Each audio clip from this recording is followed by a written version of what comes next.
Hey, howdy, hey, people of the internet, Wolfman47-here. So, Donnie Darko. It is a film. It is not really a scary film or a film to do with horror or anything, but it is a kind of sort of psychological sci-fi thriller. Just gonna put my food over there. um, and one thing that people often talk about when it comes to Donnie Darko is the ending. And I saw this today, the day I'm recording this, just to remind myself what the ending is. And I gotta say, I think this is probably the first time I've actually sort of watched Donnie Darko all the way through, by which I mean actually watch it from beginning to end and not actually have it as background noise, because usually when I put films on, I usually have them on as background noise while I get on with other things. But on this occasion, I decided to watch Donnie Darko, and it's one of those films I do really like, even though to me it doesn't really make a lot of sense. But you know, that's the joy of these complicated films, that you don't really need much dialogue or anything to sort of understand what's going on. So, in the film, Donnie Darko, played by Jake Gyllenhaal, is this troubled child who I guess you could say has to go to have counselling or see a psychiatrist or something. And it's often implied that he is hallucinating this bunny figure who tells him that the world is going to end in a certain period of time. 28 days, 6 hours, 42 minutes, 12 seconds.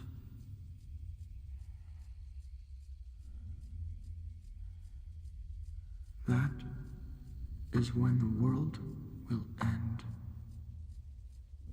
So, what does he do about that? Honestly, he talks to this person, but he actually doesn't really do much of anything other than just go about life, hang out with his girlfriend and his friends, annoy his siblings.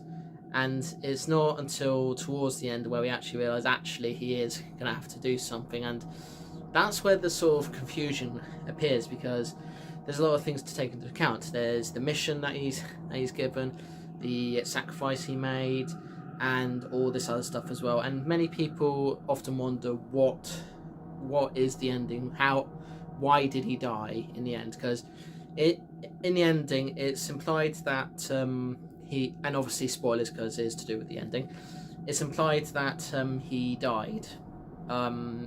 We don't actually see his actual body dead or anything, but you can tell from the expressions of his family that he is well and truly dead, and for reasons that might be sort of similar to films about time travel, because time travel is a topic that's often talked about in the film, and he basically asks how it works and all that. And then I guess you could say when the apocalypse thing actually does occur, he decides to somehow bring all the people in his life from this one timeline and bring it to another timeline where he is dead and doesn't exist or whatever, and it's kind of works out like that in a way. But yeah, portals are a thing in this film, although we don't actually see the portals doing much work until a bit later on. And it's a very chilling film. It's probably one of the chillingest films I've ever seen, in terms of how things play out and everything, and also just seeing that bunny character who, as it turns out, is someone that Donnie Darko actually kills in real life much later on in the film. It's just an hallucination of a figure from the future. So there you go, that's that. Would I call it a coming of age film? I don't know if I would call it a coming of age film, because yeah, you see Jake Gyllenhaal and all these other people go to school, but you don't actually get a sense that they're growing up or anything. It's just all focused on Donnie Darko and his inner demons and everything all to do with him. I'm actually surprised with the amount of well-known cast names in the film. Including Jake Gyllenhaal, who, as I've shown in GIFs before, is a bit of a crush of mine because he does have a nice body, and I know when he was in his 30s he was often cast in films where he would be showing off that body. Then you got his sister, Maggie Gyllenhaal, who, funny enough, plays one of his sisters in the film. So, yeah, funny that. Seth Rogen's in the film as well, playing one of the students, which is weird because when I get so used to seeing Seth Rogen appear in so many films and just as his adult self and just, you know, with his laugh, and the fact that he's a producer these days, it's a bit strange. No.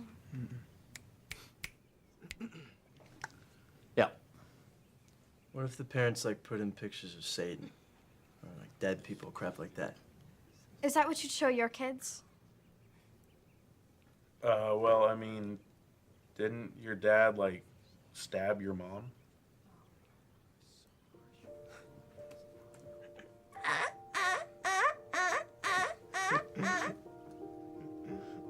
Get out.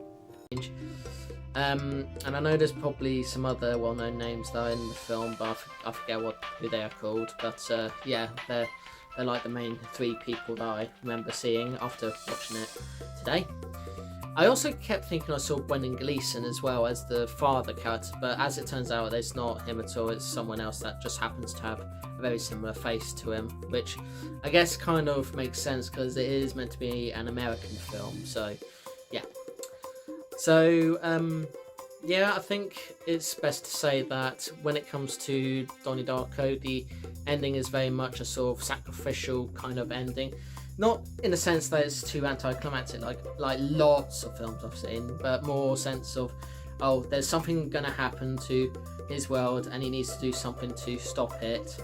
So he sacrifices himself to bring everyone to this new timeline, and everybody's happy and glorious and so forth, except for obviously his family. And of course, and for some reason, it's implied that his girlfriend never really didn't remember him, and yeah, he died.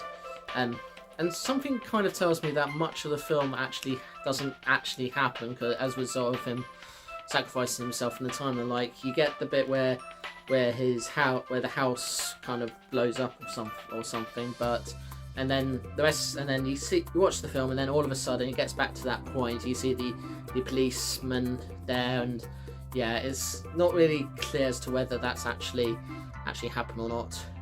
But yeah. Usually when I do these types of vlogs where it's talking about the endings, where I talk about the endings, it's just the name of the series. So I'm not saying that the endings were bad or anything with these films. It's just that sometimes it's good to talk about the endings because the endings can often be confusing and don't make sense. And then there's like these little things that you're just not sure what they're trying to do and all that. So yeah, it is what it is. And I felt it was only right to talk about Donnie Darko in October because even though it's technically not a horror, and does have a scene that's kind of connected to Halloween in a way, it's not really that scary. It's more of a sort of chilling and sort of thrilling kind of film. You can tell that there's things going on. You can tell that there's some kind of weirdness going on, and it's definitely kind of and I think before I even found out about A24, it's a film that definitely sort of introduced me to the sort of ideals and principles that A24 films would end up doing. Obviously, this isn't an A24 film because this came long before that, before they became a thing. But you can definitely sort of get a sense of it. And I purposely decided to watch the director's cut of this film because often when you get films that contain director's cut and theatrical cuts, the director's cut is the cut that the director himself would want you to. It's the director's own vision that he, she, or they wants you to see. Because the theatrical cut does cut out a lot of things, but only cuts out enough so that it makes sense or doesn't make sense. So the director's cut is kind of the one that people often refer to going to because that's like the definitive version, unless said otherwise. So yeah, so that's what I think about Donnie Darko. If you want to say what you think in the comments, I'd love to hear what you think. And although I did say I'm gonna try and wear clothes for these videos, I am gonna take this off because it is quite hot. Yeah, just to clarify, I'm recording this quite early on in September and it's still relatively hot, so yeah, but yeah, it's just that. So anyway, thank you so much for watching. Please subscribe if you want to see more of my videos. I upload videos at 9 AM, 1 PM, 3 PM and 9 PM BST/GMT most days. Usually vlogs like this where I talk about things in pop culture, and also vlogs where I talk about things happening in my life. I'm doing a haul, sort of showing off what I've bought and trying stuff as well. And also gameplay videos, let's play videos, and just random shorts from featuring various clips from all things in pop culture or whatever. So I do all those, and if you like the video, hit the like button. If you want to share with your pals, share with your pals. If you want to leave a comment, please do so. See you in the next one. Peace to you all.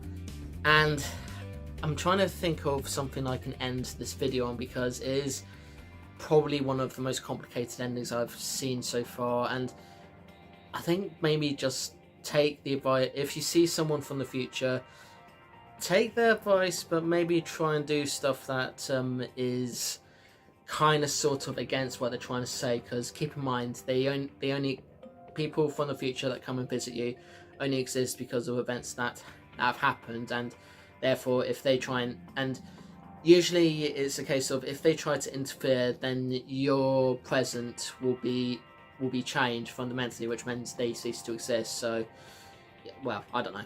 So yeah, anyway, I'm gonna shut up now and just say toodles.